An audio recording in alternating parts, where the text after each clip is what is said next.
这是你电脑上面的耳机插孔，这是飞机上的耳机插孔。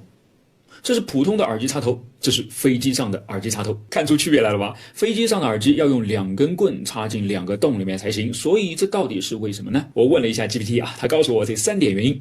第一，历史原因。早期的飞机设计时 3.5 毫米接口标准还未发展到现在这种集左右声道和麦克风于一根插头上面的技术，因此那个时候飞机上面的耳机插孔都是左右声道分开的，需要2个 3.5 毫米插头分别实现左右声道同步发声。